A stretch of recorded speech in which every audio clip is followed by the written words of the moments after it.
Let's just take it. Okay. For those who don't know you personally, introduce yourself and your movement. What's your name? What is Soul Surviving?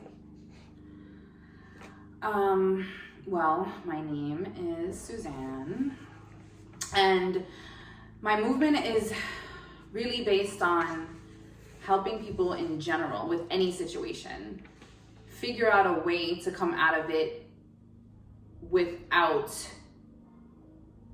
killing themselves before digging your hole and burying yourself because of sadness or heartbreak or heartache. My movement is to figure out a way to further heal myself and further heal people and let them know most and foremost that you're not alone and it's okay to talk about your tragedies.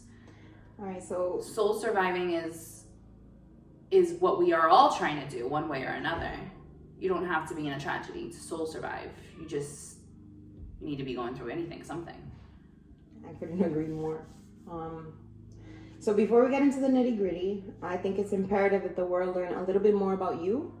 So just some simple questions. How old are you? Where are you originally from? And where do you now reside? I think I'm 34. Yeah, you're 34. Am I 34? I'm 34. I'll be 35 next week, which is phenomenal. And I live in New York. I've always lived in New York. Okay. Specifically, where did you grow up in New York? Mount Vernon, New York. Right. Okay. So some might say that growing up in Lower Westchester and moving out to where you are, which is a few counties up, right, is a big change. How was it growing up in Mount Vernon, and how are your family dynamics, like your friends, your relatives, and your schooling? Well, growing up in Mount Vernon was amazing because... Lies! No, I'm just... It was amazing for different reasons. So the reasons I'd have to say it was amazing is, because you do normal things. You play outside with your friends, you live in a building, you're knocking on doors, there was no texting or calling, and I mean, that just goes to ancient times, but living in Mount Vernon in general...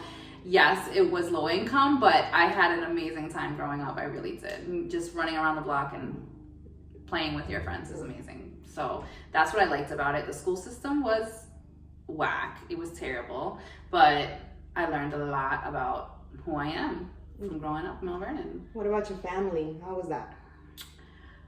What do you mean? How was your relationship with them growing up? Were there any life-changing memories that stick out as a catalyst? When I say catalyst, I mean for your warrior spirit. Because for those who don't know you, you've been a soul survivor for many years. Mm-hmm. So how were your family dynamics? There were a lot of struggles growing up. There were a lot of embarrassing moments as a child. A lot of good ones, but definitely stuff that I had to recover from in general. So those things that you had to recover from, how do you think that helped construct your definition of what family is? It really made me strive for more. What I wanted out of my own family and how I wanted it to be. Really came from all the things that I went through and realized what I didn't want. And what does family mean to you now? Like, what does that look like?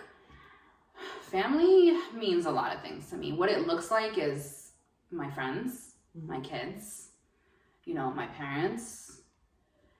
Family could be anyone, just anyone in general who's good for you is my family. As long as you're good for me, you're my family. You don't have to, I don't have to give you my all just because you're quote unquote family. You know what I'm saying? Family to me is anyone who's doing something right that can inspire you to move forward in your life. Kind of like your soul tribe, so to say. Exactly.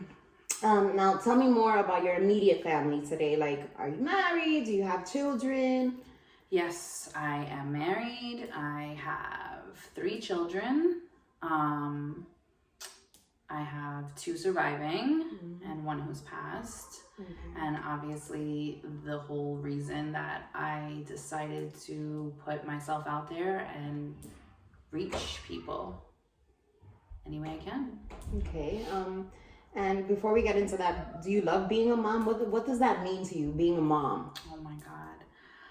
I literally as a child saw myself as a mom.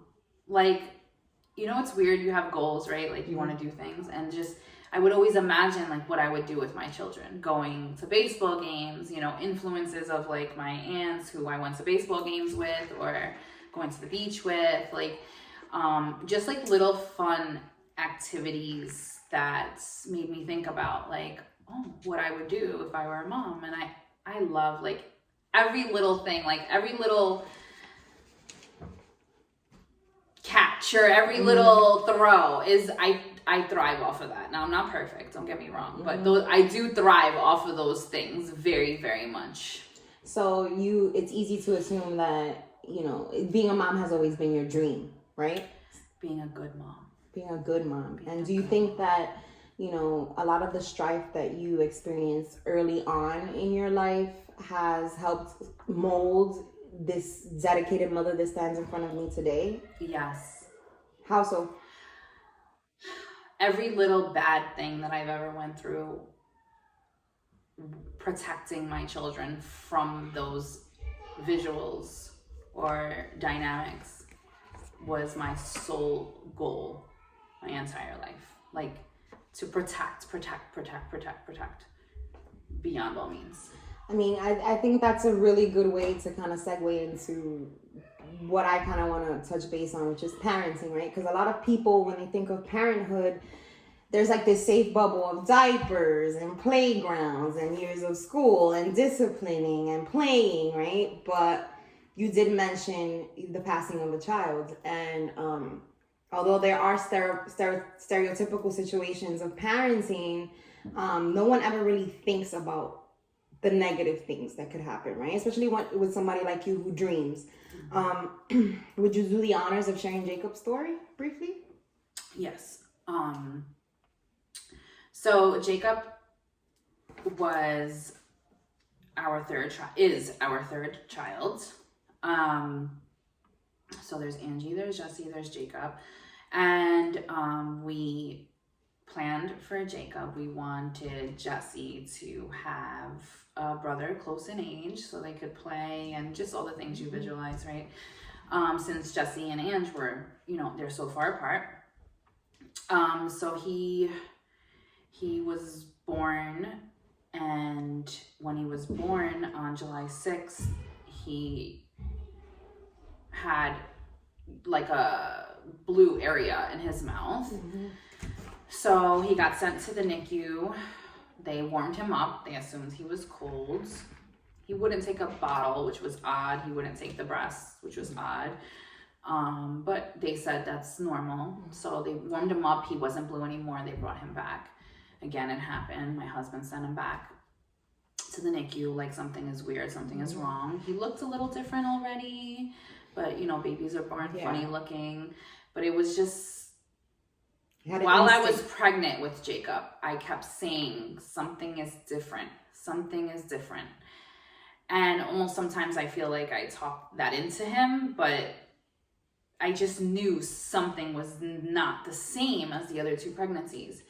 So finally they kept him in the NICU, and they didn't bring him back to me. And that day, the day he was born, the nurse came in, and when the nurse came in without him, I knew something was really wrong. Like, so it solidified that gut feeling that you guys had. Yes.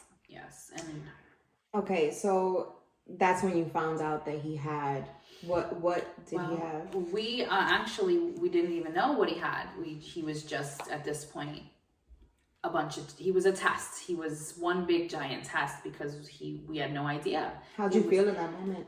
Terrible. I almost knew like it was coming. Like something bad was really gonna come.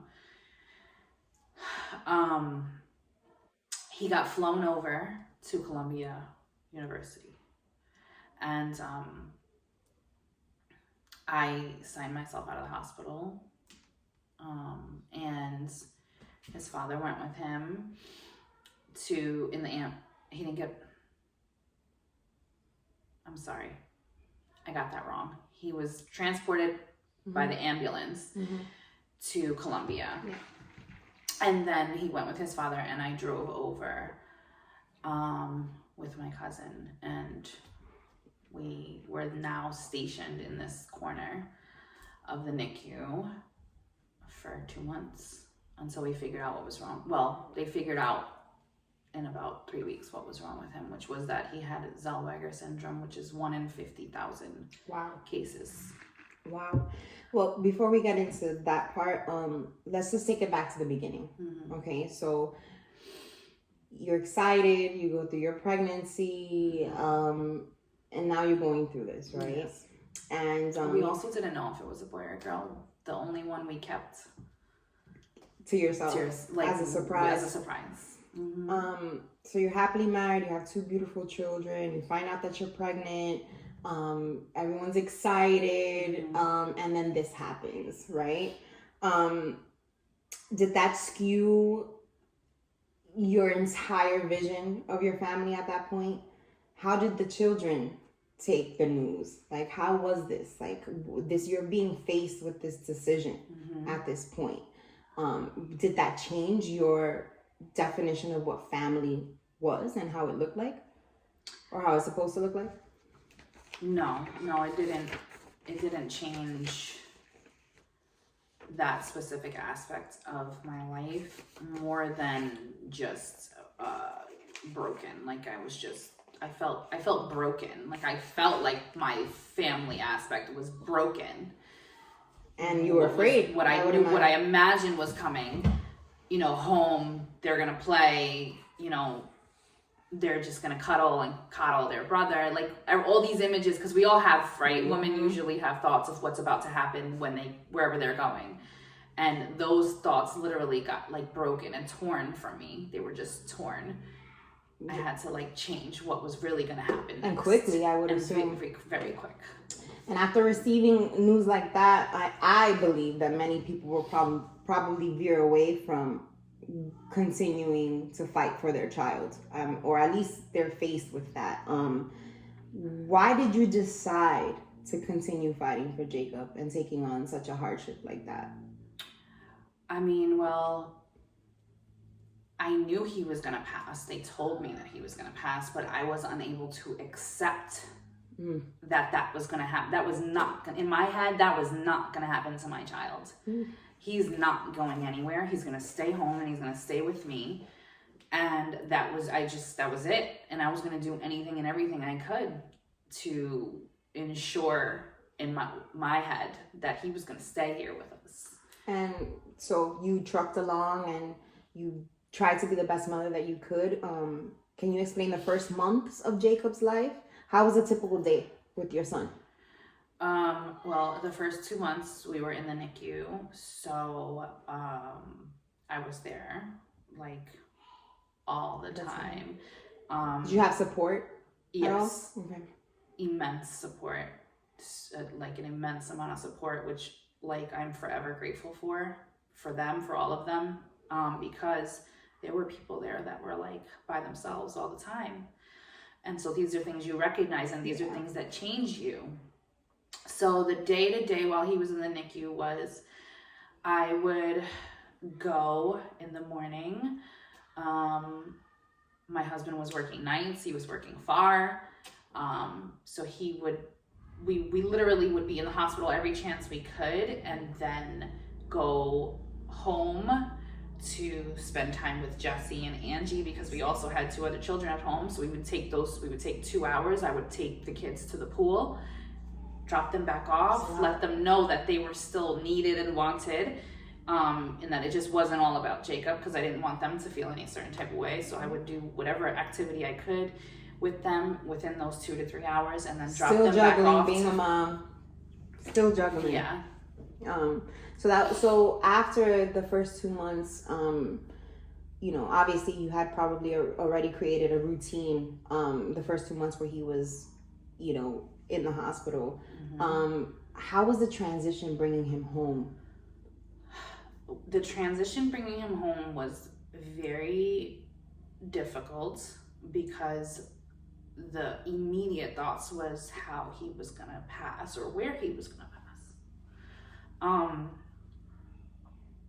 We had to bring him home. First off, we didn't know that if he was going to make it home. Mm-hmm. Wow. We didn't know. His diagnosis was, you know, anywhere from birth to 1 year, he would pass. And so his hospital situation was always up, always down, infection, no infection, antibiotics, no, but fever, you know, all kinds of things. Bringing him home was like,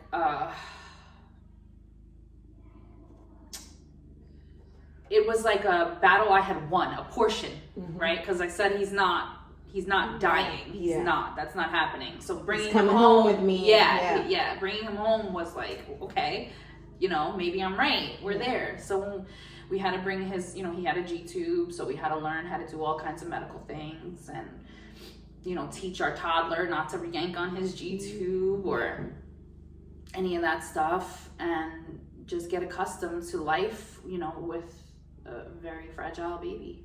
Now, for me, and I think for most people, your home space, right, is like your peace, right? That's where you rest your head. That's where you kind of leave your worries in the outside world on the outside, like, and you come home to your sanctuary. It must have been really challenging to know that your biggest worry is now part of your home and then it's part of your peace.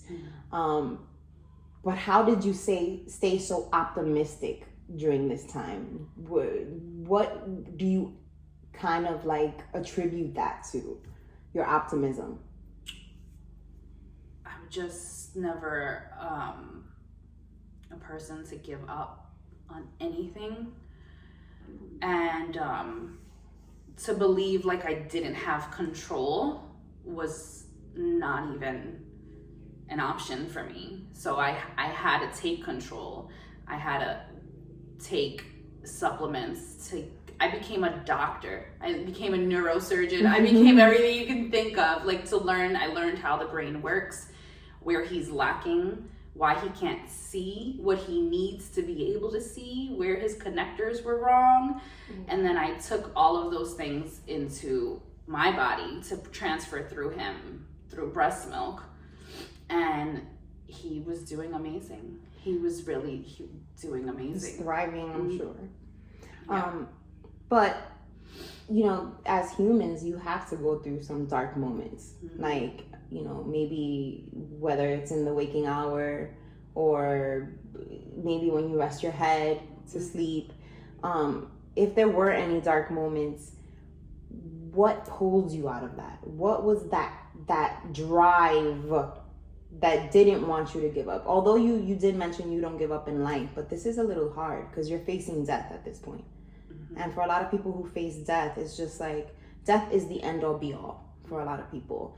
And how do you look in the face of death, whether it be your own or your child's, and say, no, life is worth it?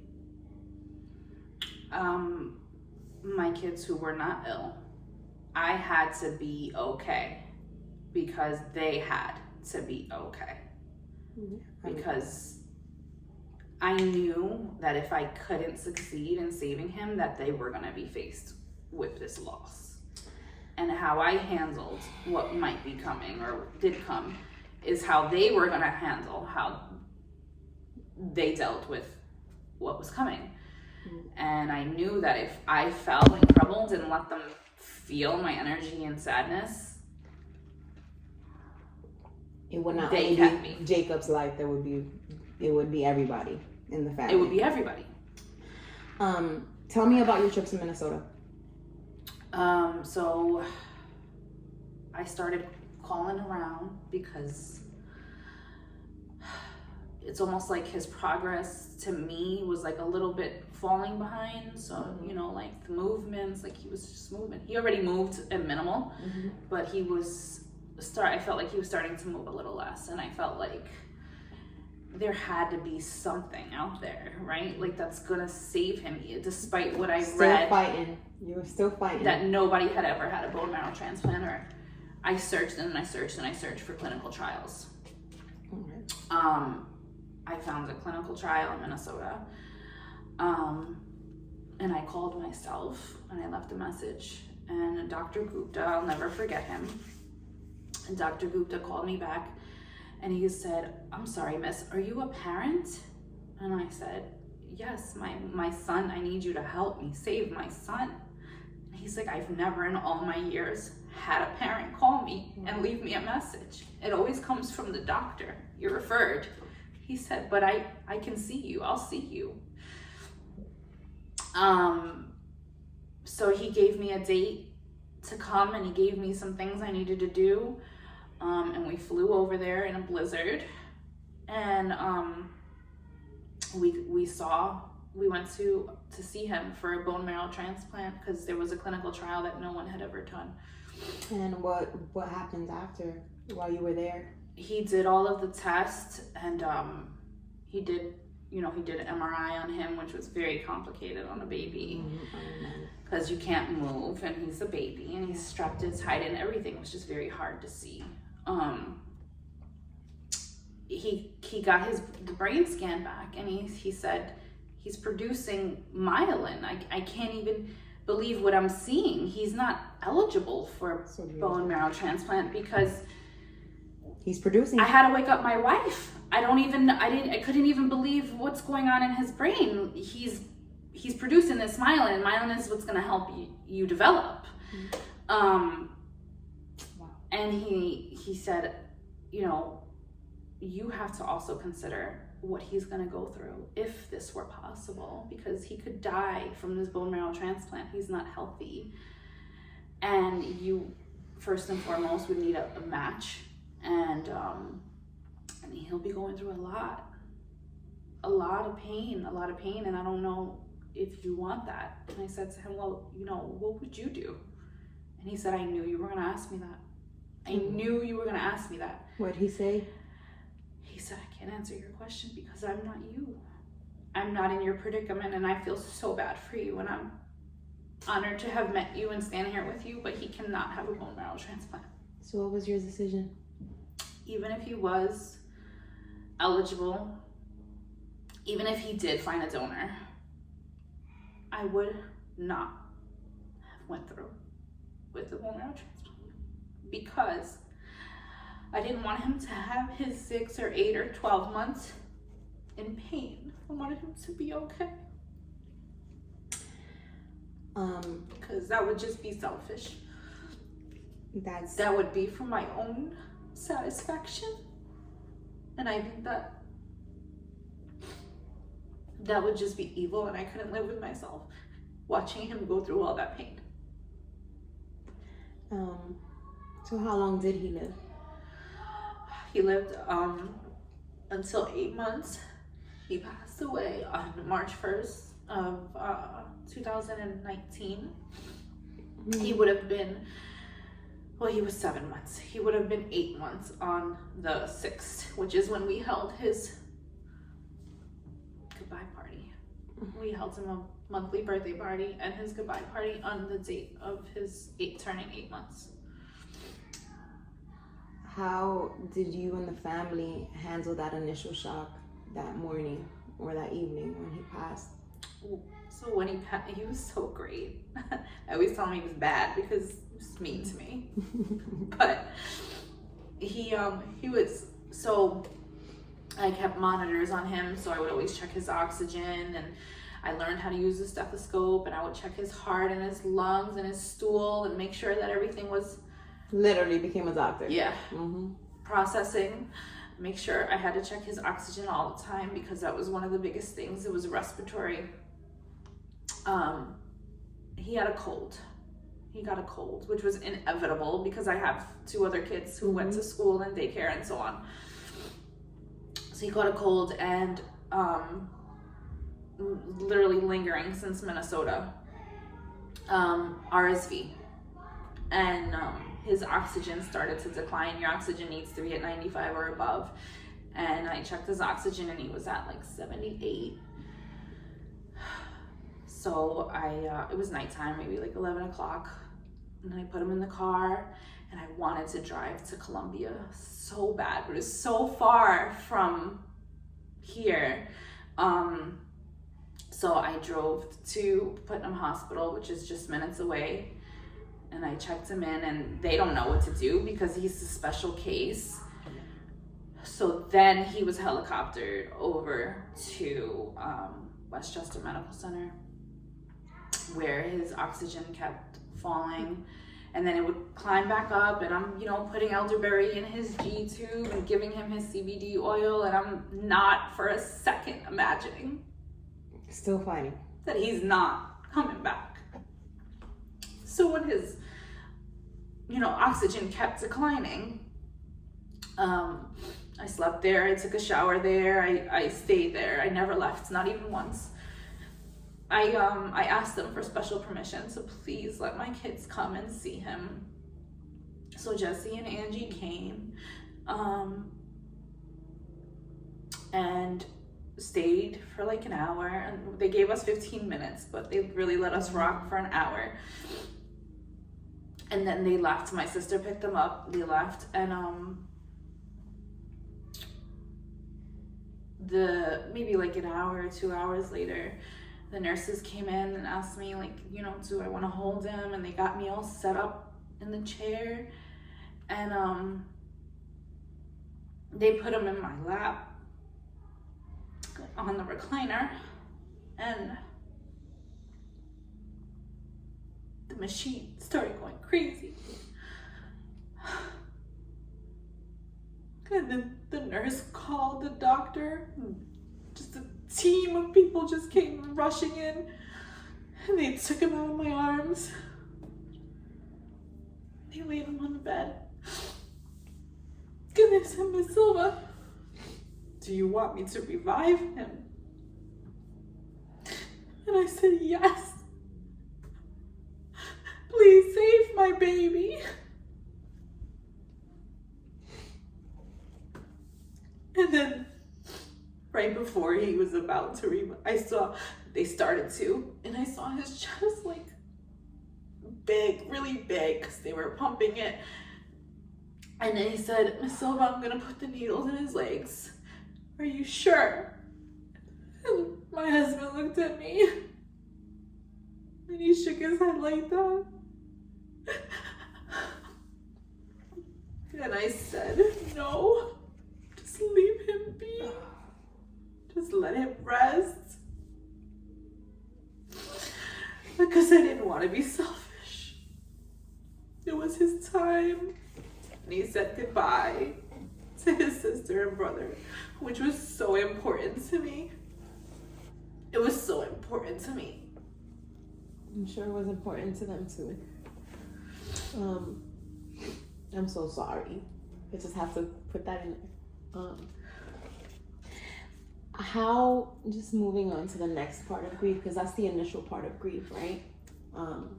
The loss, right? And going through the actual traumatic event of the death. How did the grief carry on in the following months when you had to go home and you had to deal with Jesse and Ange and your husband, and how did you guys begin to slowly come out of that initial shock?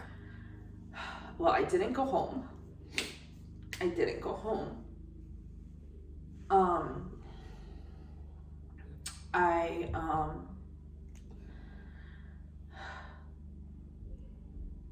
I stayed at my mother-in-law's until after he was laid to rest.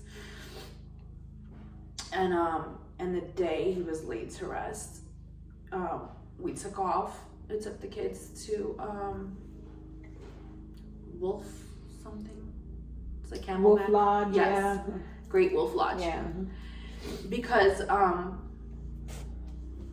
I couldn't continue to be sad in front of them. I needed to do something. I needed to go somewhere if I didn't get myself out of it, I would have dug myself deeper in it. And I knew that I couldn't do that. I could not do that. I have to be stronger for them. So I took them to Great Wolf Lodge and watched them play and smile. And that's how I was able to deal with the grief for that day. And then when we got home and we parked, I didn't go inside. I left again. Must have been hard for you to go back to that sanctuary. It was no longer a sanctuary. No. What did you tell yourself every morning with that loss in your heart? Why me? Why me? And not because I wanted to be somebody else, but because there are so many piece of shit moms and dads that do piece of shit things to their children. That shouldn't even be allowed to have children. How were your interactions with others? In the beginning? Yeah, in the beginning. I did like most people do in the beginning. I didn't want to be bothered. I didn't want to hear any more I'm sorries. Just wanted to shut the world out? Yeah. I didn't want to attend birthday parties of children of my son's age. I didn't want to be around children of my son's age or brothers. It was very hard for me watching. Is it still hard for you sometimes? I'm not gonna say it's hard. I'm gonna say it puts me in a predicament because I've changed. It puts me in a predicament to imagine, like I just turned it into imagining what would be and creating my own story, almost like reading a book. What they would be doing or what they look like. Have you considered having other children after? So yes. Yes. Okay. I tried to have a child, not in replacement of Jacob, but in hope. Yeah, exactly. I did. And do you still consider having more children? No,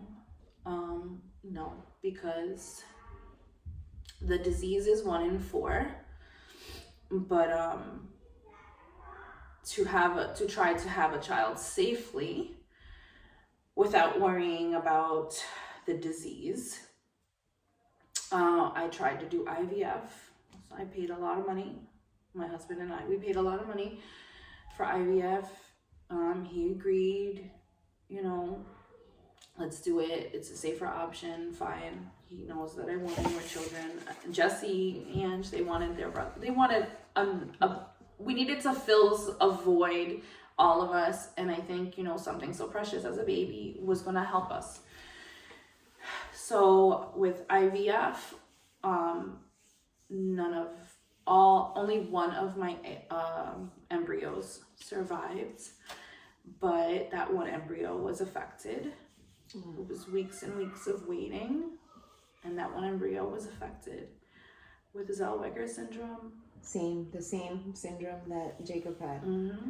And so we tried to have a baby naturally, and I was pregnant for a while, and I went through all the morning sickness. I went through all the battles that come with it, and it was very stressful because I had to wait a really long time for the test to determine whether or not that baby was affected. And it came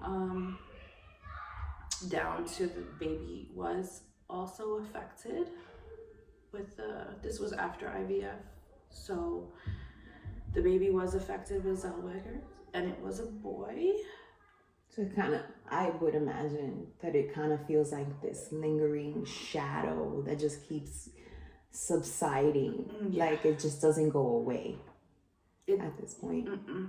No, so I lost 3 children to the disease. When you really look at it, the baby that I was pregnant with would be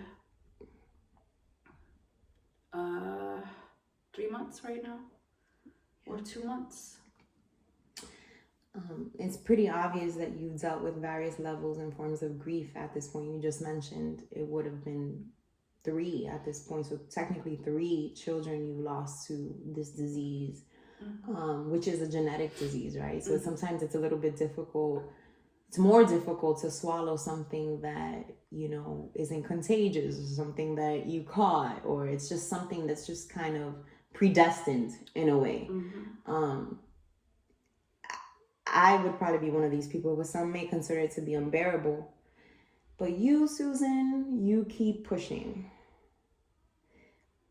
How? Are there any groups, like support groups or hobbies that have helped you turn this tragedy into some kind of positivity?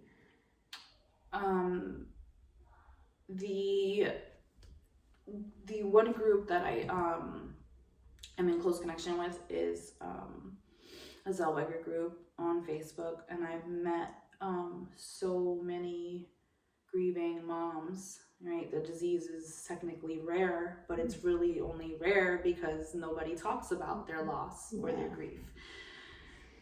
So keeping in close connection with moms who have suffered the same loss, or those moms who have suffered the same loss but have no children because of Zellweger syndrome. They have been unable to have one healthy child. Kept me fighting for my own stability, knowing that no matter how bad something is, there's always someone who just feels a little bit worse. And that you have so much to still be grateful for. And I have a lot to be grateful for. Do you think that your experience with these 3 children and losing them to Zellwegers, especially Jacob, right? Because you had a 3D experience with him. He was here. You were raising him. You nurtured him. Do you think that it was a catalyst or somehow some kind of blessing that's pushed you to finding your mission in life? Absolutely. And I thank you for helping me to understand and realize that all the things I do in private and secret, helping people become just a little bit stronger. I think it's exactly what you said, you know, that he's bringing me back to my innocence in life. Yeah, as a child who is innocent, he's making me become that person. Pure.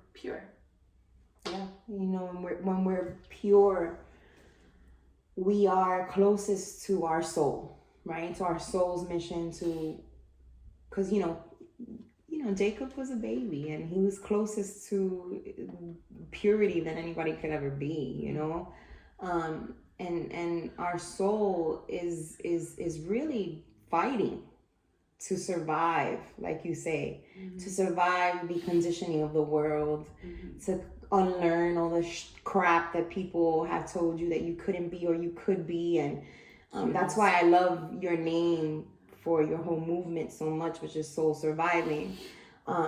What is your goal and who are you trying to reach with this platform? My goal is specific to anyone that has anything that has brought them down in any way, to let people know that you can and should talk about your grief, no matter what it is. Whether you were in an abusive relationship, whether you lost a child, a parent, a cousin, whether you had miscarriages or failed IVF. I think that it's important for people to understand that you need to talk about rare. You need to talk about your falling, because if you don't talk about your falling, you're dealing with it by yourself, and it will never seem like it's okay, or it'll never seem like you will ever climb out of this hole that you put yourself in, because you're just so stuck on it's happening to me, or it happened to me, and there's nothing I can do about it. It's a matter of getting people to understand that you should bring up that person's name, even if it makes everyone else uncomfortable. That you should talk about your past children or parent, and you should talk about the things you did with them, or didn't do with them, or the things you wanted to do with them. Because even though they're not here, it doesn't mean that you can't imagine what would have been and be okay with that and continue to be better for yourself. What can we expect from this movement? I'm not sure. We're on the ride with you on this journey, huh? Yeah. I'm excited. And I just want to say thank you so much for being so transparent and open with us. It's an honor to be in your presence because you are the epitome of being strong.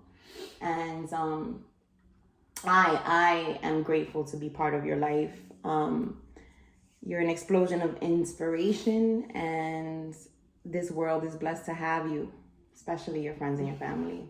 Okay, so for those who are listening, stay tuned for some amazing material that will enable all of our souls to grow and survive in the shadows of life, because she is an amazing example of how that can happen. Thank you so much.